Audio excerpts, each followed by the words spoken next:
Ahoj lidi a dneska si uděláme speciál, kvůli tomu, že moje video o Erroru 422 má přes 450 shlédnutí a tentokrát to bude video o Herobrinovi, kterého jste si vylosovali v mém prvním příspěvku, no a já si myslím, že můžeme jít na to. Herobrine. Nedávno jsem vytvořil nový svět v Minecraftu pro jednoho hráče. Všechno bylo zpočátku normální, když jsem začal kácet stromy a vyrábět pracovní stůl. Všiml jsem si, že se něco pohybuje mezi hustou mlhou. Mám velmi pomalý počítač, takže musím hrát s malou vzdáleností renderu. Myslel jsem, že je to kráva, tak jsem ji pronásledoval a doufal, že chytnu nějaké kůže na brnění.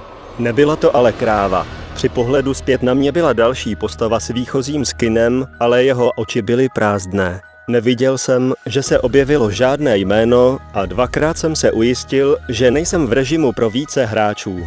Dlouho se nezdržel, podíval se na mě a rychle vběhl do mlhy. Pronásledoval jsem ho ze zvědavosti, ale byl pryč. Pokračoval jsem ve hře, nebyl jsem si jistý, co si mám myslet.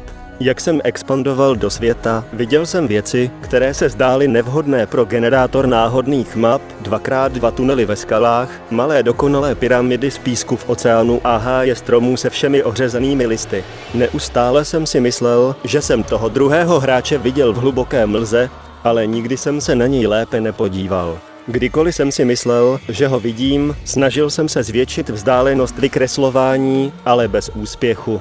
Uložil jsem mapu a šel na fóra, abych zjistil, jestli někdo jiný nenašel pseudohráče. Žádné nebyly.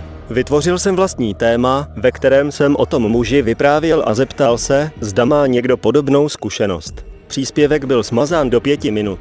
Zkusil jsem to znovu a téma bylo smazáno ještě rychleji. Obdržel jsem PM od uživatelského jména Herobrine obsahující jedno slovo. Stop.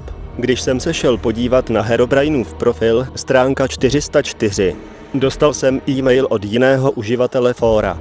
Tvrdil, že mody mohou číst zprávy uživatelů fóra, takže jsme byli bezpečnější pomocí e-mailu. Odesílatel e-mailu tvrdil, že také viděl záhadného hráče a měl malý adresář ostatních uživatelů, kteří ho také viděli. Jejich světy byly také posety zjevně umělými rysy a popisovali, že jejich záhadný hráč nemá žádné zorničky.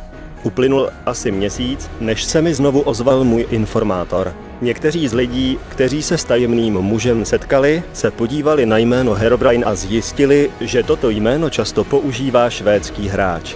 Po nějakém dalším shromažďování informací se ukázalo, že jde o bratra Noče, vývojáře hry. Osobně jsem Nočovi poslal e-mail a zeptal se ho, jestli má bratra. Chvíli mu to trvalo, ale poslal mi zpět velmi krátkou zprávu. Já ano, ale už není mezi námi. Noč.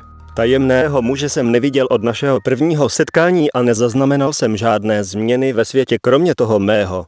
Byl jsem schopen stisknout print screen, když jsem ho poprvé viděl. Zde je jediný důkaz jeho existence. To, co teď vidíte, je první screen Herobrina. A toto je celá creepypasta, a jestli se ptáte, proč jsem použil horší hlas, tak protože je takový víc creepy. A nyní je konec videa, dej like a odběr, nebo ti všeho druhu TV rozbije PC, no a já se s tebou loučím, zdar.